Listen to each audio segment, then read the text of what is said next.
فمن يرد الله أن يهديه يشرح صدره للإسلام ومن يرد أن يضله يجعل صدره ضيقا حرجا كأنما يصعد في السماء إن الله وملائكته يصلون على النبي يا أيها الذين آمنوا صلوا عليه وسلموا تسليما اللهم صل على سيدنا ومولانا محمد وعلى آل سيدنا ومولانا محمد وبارك وسلم عليه الصلاة والسلام عليك يا سيدي يا رسول الله وعلى آلك وأصحابك يا سيدي يا حبيب الله. محترم سامعین، اللہ سبحانہ و تعالی ارشاد فرماتا ہے فَمَن يُرِدِ اللَّهُ أَن يَهْدِيَهُ، اللہ جب چاہتا ہے کسی کو ہدایت دینا، یشرح صدرہ للاسلام، تو اللہ اس کے سینے کو اسلام کے لیے کھول دیتا ہے۔ اللہ کی ہدایت کی نشانی یہ ہے کہ اس کے سینے کے اندر کشادگی پیدا ہو جاتی ہے، وسعت پیدا ہو جاتی ہے، اسے دین کے ساتھ لگاؤ حاصل ہو جاتا ہے۔ He has encouragement inside to follow the Prophet sallallahu alaihi wasallam and the Sunnah of Prophet sallallahu alaihi wasallam۔ تو یہ ہدایت کی نشانیوں میں سے ایک نشانی ہے کہ اللہ جسے ہدایت دینا چاہتا ہے تو پھر اس کے لیے دینی اعمال آسان کر دیتا ہے، دینی کام اس کے لیے آسان ہو جاتے ہیں۔ اسی آیت کے ٹکڑے کو دیکھ کر انسان اپنا محاسبہ کرے اور اپنی زندگی کا مطالعہ کرے تو اسے خود پتہ چل جائے گا کہ اس کے سینے کے اندر کتنی وسعت ہے۔ نماز پڑھتے ہوئے اسے تنگی تو نہیں ہوتی۔ If he pays charity, he is happy or it is burden۔ اگر وہ روزہ رکھ رہا ہے، اب رمضان المبارک آ رہا ہے، تو کیا اس کے اندر اسے خوشی ہوتی ہے؟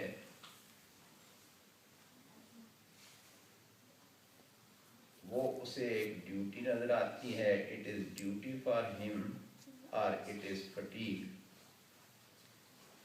کہ اسے وہ کیسے لگتی ہے۔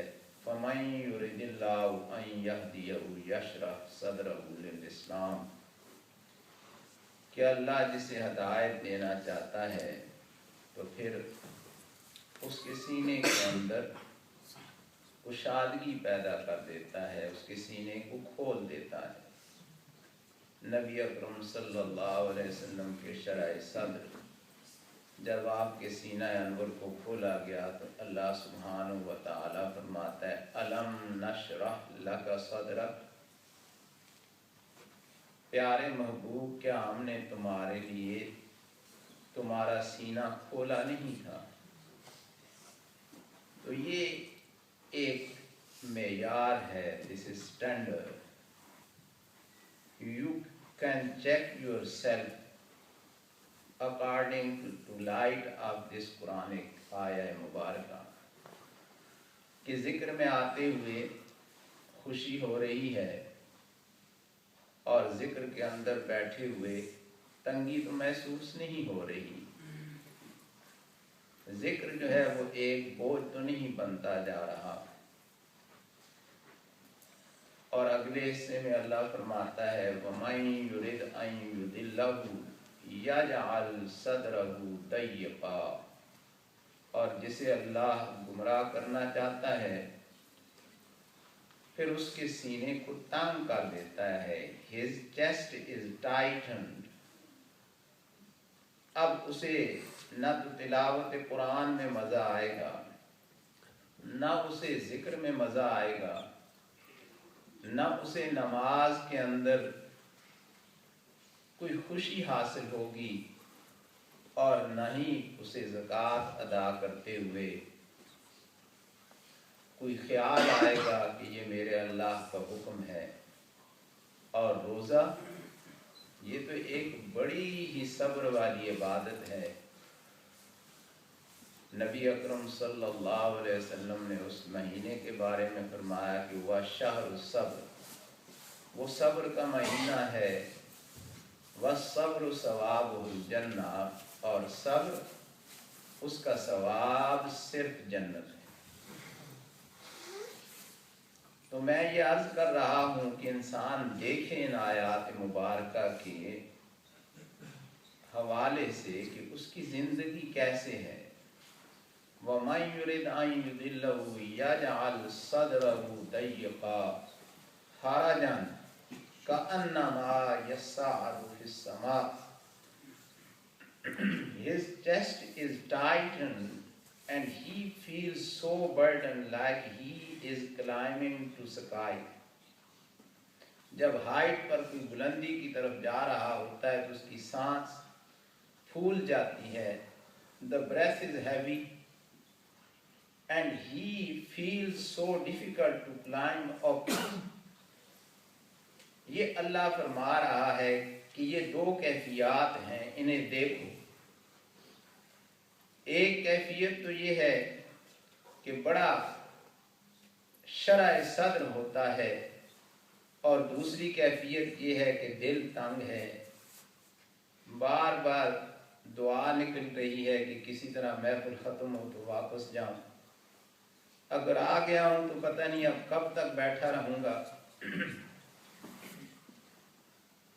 تو نبی اکرم صلی اللہ علیہ وسلم نے ارشاد فرمایا کذالک الایمان اذا خالطہ بشاشۃ القلوب، کہ ایمان یہی ہے کہ جب انسان کے دلوں کے اندر اس کی بشاشت، اس کی خوشی محسوس ہوتی ہے. جب لا الہ الا اللہ محمد رسول اللہ پڑھتا ہے تو اس کے دل کے اندر بھی ایک سکون محسوس ہوتا ہے، ایک اطمینان ہوتا ہے.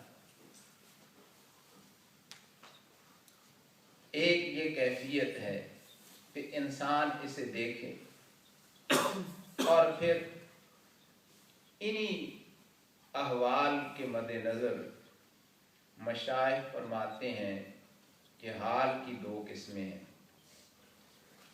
صوفیاء کے نزدیک حال کی دو قسمیں ہیں. ایک قسم تو یہ ہے کہ کبھی کبھی ذکر کرتے ہوئے کسی کو جوش آ جاتا ہے، یا نبی اکرم صلی اللہ علیہ وسلم کے اسم گرامی آیا تو آنکھوں میں آنسو آ جاتے ہیں. اللہ سبحانہ و تعالیٰ کا کوئی حکم سنا تو دل خوف سے ڈر جاتا ہے، اور اسے ایک کیفیت حاصل ہوتی ہے. وہ فرماتے ہیں کہ یہ حال مقصود نہیں ہے، یہ حال غیر اختیاری ہے کہ ذکر کرتے کرتے اسے جذب آیا، رسول اللہ کا ذکر سنتے سنتے اس پر ایک کیفیت طاری ہوئی، رونا شروع کر دیا. اللہ سبحانہ و تعالیٰ کا ذکر سنا تو اس کے اندر ایک خوف کی کیفیت پیدا ہوئی، اور یہ حال اس کے اپنے بس میں نہیں ہے. This feeling is not in his control and that is not be wanted. یہ چاہیے بھی نہیں ہے کہ انسان اس کے پیچھے لگا رہے. ہاں اگر آ جائے، اگر حاصل ہو جائے تو وہ یہ کہتے ہیں کہ یہ حالات جو ہیں these feelings are desirable but not be wanted. یہ اچھی ہیں اور اگر کسی کو حاصل ہو جائے تو بڑا اللہ کا کرم ہے، لیکن یہ نہیں ہے کہ انسان ذکر صرف اس لیے کرتا رہے کہ مجھے کوئی مزہ ملے گا، ذکر اس لیے کرے کہ اس کا رب راضی ہوگا، قرآن مجید اس لیے پڑھے کہ اس کا رب اس کے قرآن کو سن رہا۔ نبی اکرم صلی اللہ علیہ وسلم نے فرمایا کہ جب انسان قرآن پڑھتا ہے تو اللہ listens to his Quran attentively۔ جب انسان قرآن پڑھتا ہے تو اللہ کان لگا کر اس کے قرآن کو سنتا ہے، کتنا بڑا مقام ہے۔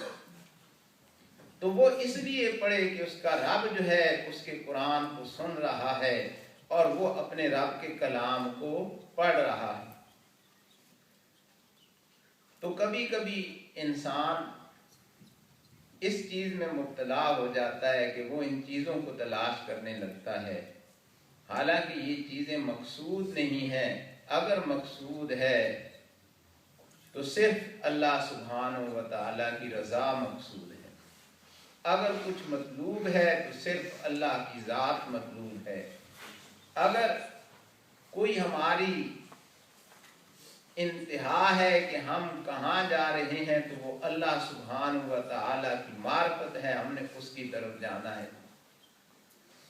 اسی لیے وہ فرماتے ہیں کہ ایک شخص ہے، نماز پڑھتا ہے اور اسے ساری عمر نماز میں مزہ نہیں آیا، لیکن اس نے نماز ادا کرنے کے لیے بڑی محنت کی ہے، ایک ایک سنت سیکھی ہے، ایک ایک حرف کا اس نے ترجمہ دیکھا ہے، اور رسول اللہ صلی اللہ علیہ وسلم کی اداؤں کو اس نے سمجھا ہے کہ کس طرح آپ نے سجدہ کیا ہے، کس طرح آپ نے رکوع کیا ہے، کس طرح آپ نے ہاتھ باندھے ہیں۔ ساری عمر وہ لگا رہا ہے اپنی نماز کو درست کرنے کے لیے، اور پھر کبھی اس نے نماز چھوڑی نہیں ہے۔ تو وہ فرماتے ہیں کہ قربان جائیں اس شخص پر جو ساری عمر نماز ادا کرتا رہا ہے اور اسے ساری عمر کبھی اس نے نماز چھوڑی نہیں ہے۔ اس کا مطلب یہ ہے کہ اللہ کی محبت اس پر ہر وقت غالب رہی، کیونکہ وہ اللہ کے لیے پڑھ رہا ہے، اللہ کے لیے وہ نماز ادا کر رہا ہے اور رسول اللہ کے طریقے کے مطابق ادا کر رہا ہے۔ کبھی یہ نہیں ہوتا کہ اس کا دل نہیں لگا کہ اس نے جان چھڑا لی، جلدی جلدی پڑھ دی ہے اور بس ایک دم ختم کر کے وہ چلا گیا، نہیں، انتہائی محنت کے ساتھ وہ پڑھتا رہا ہے، جس طرح اسے سکھائی گئی تھی، جس طرح اس نے سیکھی تھی، محنت کر کے وہ پڑھتا رہا ہے، لیکن اسے کبھی کوئی کیفیت حاصل نہیں ہوئی۔ تو وہ کہتے ہیں نہ حاصل ہو، اس ہمیشہ کے پڑھنے کی وجہ سے یہ پتہ چلتا ہے کہ اللہ کی محبت اس کے دل میں غالب رہی، اللہ کی محبت کے لیے وہ نماز ادا کرتا رہا ہے۔ اور پھر فرماتے ہیں کہ ان کیفیات کا نقصان بھی ہوتا ہے۔ Sometimes person gets pride and he will be very proud۔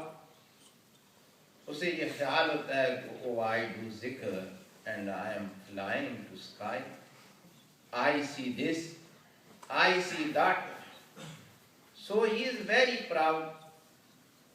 اور پھر وہ دوسرے کسی کو انسان سمجھتا ہی نہیں ہے۔ ایک نقصان تو اس کا یہ ہوتا ہے، اور دوسرا نقصان یہ ہوتا ہے کہ پھر اس کا ذکر اللہ کی رضا کے لیے بعض دفعہ نہیں رہتا۔ ہر وقت اس کا ذکر جو ہے وہ اپنی جو کیفیات ہوتی ہیں ان کے لیے اس کا ذکر ہوتا ہے، اور کبھی اسے کیفیات نہ ملے تو پھر وہ اللہ سے دور ہونا شروع ہو جاتا ہے، کیونکہ وہ یہ سمجھتا ہے کہ میرے اندر وہ چیز نہیں ہے، اور پھر وہ پیچھے ہٹنا شروع ہو جاتا ہے۔ اس لیے فرماتے ہیں کہ روحانیت اور نفسانیت میں بہت باریک فرق ہے۔ Very little difference between روحانیت and نفسانیت۔ اسے پانا بڑا مشکل ہے، اسے سمجھنا بڑا مشکل ہے۔ اور پھر وہ ایک مثال دیتے ہیں، فرماتے ہیں کہ ایک شخص ریٹائرڈ ہو گیا ہے، ساری عمر وہ دنیا کے کسی کام میں رہا اور اب وہ فارغ ہے، اب کیا کرتا ہے؟ نماز پڑھتا ہے، بڑے مزے سے نماز پڑھتا ہے، اذان سے بھی پہلے مسجد میں آ جاتا ہے، آ کر وضو کرتا ہے، بیٹھ جاتا ہے، اور پھر جب اذان ہوتی ہے پہلے تحیت الوضو پڑھتا ہے، تحیت المسجد پڑھتا ہے، پھر اس کے بعد جب اذان ہوتی ہے سنتیں ادا کرتا ہے، کچھ نوافل پڑھتا ہے، پھر فرض ادا کرتا ہے جماعت کے ساتھ. اور اس سارے عمل میں یہ سارا عمل جو ہے انتہائی اعلیٰ اور عمدہ عمل ہے، اس میں کسی کو کوئی شک نہیں ہے کہ یہ بہت ہی اعلیٰ چیز ہے. اور ایک اور شخص ہے محنت مزدوری کر رہا ہے اور ابھی بار بار گھڑی کو دیکھتا ہے کیونکہ وہ کام پر ہے، اب اسے گھڑی بھی دیکھ رہا ہے کہ کس وقت چند منٹ ملیں گے، اور پھر دوڑتا دوڑتا آتا ہے اور آ کر مسجد میں جماعت کھڑی ہوتی ہے، جلدی جلدی سے وضو کرتا ہے، جماعت میں شامل ہو جاتا ہے اور جلدی جلدی اپنی نماز پوری کر کے پھر بھاگ کر چلا جاتا ہے. بزرگ سوال کرتے ہیں، فرماتے ہیں کہ بتاؤ کہ کس کی نماز اچھی تھی؟ ظاہر بات ہے جس نے کافی وقت لگایا ہے، جس نے کافی دیر وضو آرام سے کیا، تحیت الوضو پڑھے، تحیت المسجد ادا کی اور نوافل پڑھے، فرض ادا کیے، وہ سوال کرتے ہیں کہ tell me whose prayer is a better. Definitely we will answer کہ that person he came early, he stayed in mosque longer. لیکن وہ فرماتے ہیں نہیں، اس آدمی کے پاس تو ٹائم تھا اور اس کے سامنے تو کوئی رکاوٹ نہیں تھی، وہ جو دوڑتا دوڑتا آیا ہے اور آ کر اللہ کے سامنے اس نے سر جھکایا ہے، اللہ اسے زیادہ ثواب عطا فرماتا ہے، اس لیے کہ وہ ساری رکاوٹیں دور کر کے آیا ہے. The one person has an open door and the wider way for him, but the other person he opens door for himself and he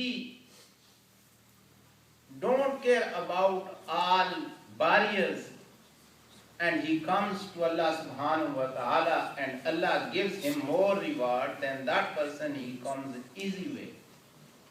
اس لیے کہ اللہ محبت کو دیکھتا ہے، وہ جو جلدی جلدی آیا ہے، جس نے آ کر نماز پڑھی ہے، اس کا مطلب یہ ہے کہ اس کے پاس اپنے وقت کے لیے، اپنے اللہ کے لیے خاص وقت ہے، اور وہ وقت وہ کسی کو نہیں دینا چاہتا، نہ اپنے کام کو دینا چاہتا ہے، نہ اپنے بال بچوں کو دینا چاہتا ہے، نہ اپنے دوستوں کو دینا چاہتا ہے، وہ وقت اس نے صرف اپنے اللہ کے لیے خاص کیا ہوا.